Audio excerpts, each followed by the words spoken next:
پروردگارا، چنین حالت را بر سر هیچ مادر نبیار، زیرا هیچ مادر چنین حالت را برداشت کرده نمیتوانند و تحمل این درد را ندارند. السلام علیکم تماشاگران عزیز و هواداران شبکه کاروان عمر. با شما هستم یاسین جانی محمد. اگر ملال نشوند در زیر ویدیو لایک گذارید و قصه ما را تا آخر خوب گوش کنید. یک مادر بود، همگی یک فرزند داشت. شوهرش سالها پیش وفات کرده بود. این مادر مهر و محبت مادریش را تنها بر این فرزند یگانه‌اش داد و نخواست که پیاندر او را عذاب دهد و با همین طور سالها می گذشت. پسر سالها باز به وایه می رسید.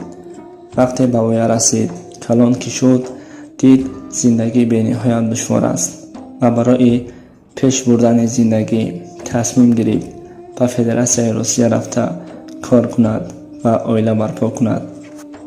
البته مادر برای تصمیم این فرزندش نارضا بود، اما دیگر چاره نداشت. برای زندگی و برای عائله برپا کردن فرزندش راضی شد و دعا داد.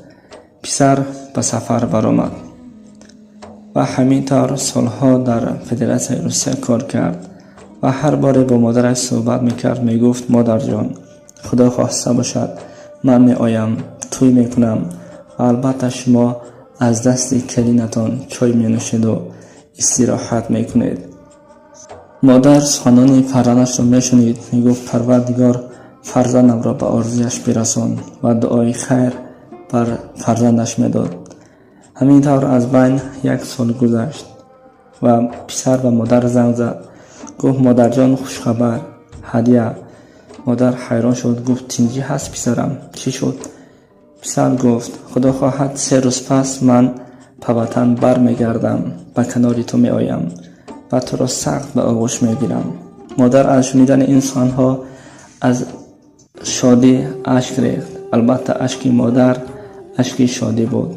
گفت خدایا شکرت، بعد از 3 روز پسرم را می بینم. از بین 3 روز گذشت. پسر وقتی برای به سفر برآمدن به ایرپورت رفتن به تاکسی سوار شد. وقتی آنها در راه می آمدند که ناگهان هلاکت صادر شد و پسر در همان هلاکت، یعنی که در اوریه، جان را به حق تسلیم کرد. همینطور جسد این پسر را به وطن آوردند و در مارگ نگاه داشتند. از بین 3 روز دیگر گذشت. مادر خواطر می گفت از پسرم نه زنگ است و نه خبر چی شده باشد، اما غم در دل مادر بود. فروز مادر برای آمدن پسرش در خانه همه چیز را آماده کرد. دسترخوان را پر از نعمت و آدمان جسد پسرشان را آوردند. مادر که تابوت را دید گریان شد، نالان شد. گفت آه پسرم، سالها است که انتظار تو هستم، اما تو خودت نبود. جسد تو را آوردن و زار زار در همین بالای تابوت فرزندش میگریست. و البته دوستان عزیز، این حالت فقط برای مردان نیست، برای زنها خیلی حالتی هست که هیچ زنی نمیخواهد تابوت پسرشان را از دیگر دولت بیارند.